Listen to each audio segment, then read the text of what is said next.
Gerbiami ministrai, mėly kolegos, kurie taps šiandien pasirašomo nacionalinio parlamentinių partijų susitarimo dėl emigracijos liudininkais.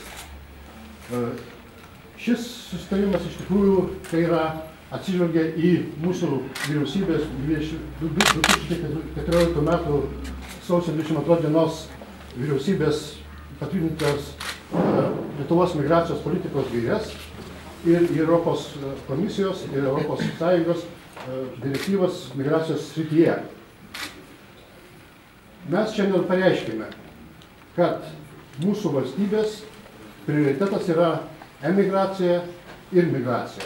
Kaip jau yra pareiškusi tai Europos komisija nesenai ir taip pat Europos komisija yra ką tik patvirtinusi Europos migracijos darbotvarkę, kurioje sakoma, kad ne viena ES narė viena negali įgyvendinti subalansuotos ir veiksmingos migracijos politikos. Taip ir Lietuvos subalansuotos ir veiksmingos migracijos politikos negali įgyventi ne viena politinė jėga ar partija. Todėl mes galime tai pasiekti tik visi kartu ir tik tai solidariai.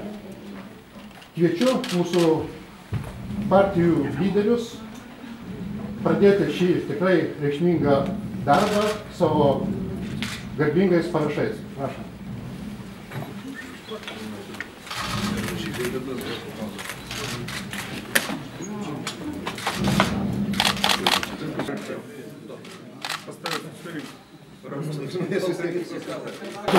Premjeras Algirdas Butkevičius. Pirmiausia, norėčiau padėkoti iniciatoriams už tokią gerą idėją, aš manau, ir pastebėjimą, kad ir kitos ES šalis tam skiria migracijos dalykams labai didžiulį dėmesį.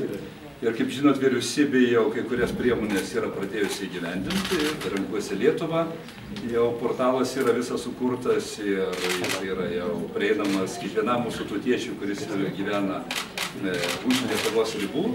Aišku, matydamas jaunimą, tai kviečiu jaunimą čia, likti Lietuvoje, dėl to, kad šalis yra atvira, nedidelė, bet moderni. Pirmininkas Europos parlamento narys Valentinas Mažuronis. Ačiū labai, mėly kolegos, tikrai tema svarbi, susitarimas svarbus. Aš žiūriu šitam susitarimą ir visi, kurie skaitys, turbūt mūsų siekio nusistatymą. Ir tai yra labai gerai.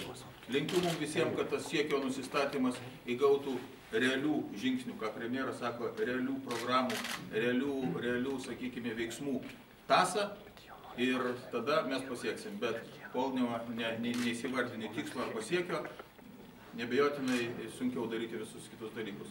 Manau, kad tai svarbu ir dėkoju visiems kolegom, visiems mums, kad mes radom bendrą sutarimą. Ačiū, gerbiamas parlamentaras.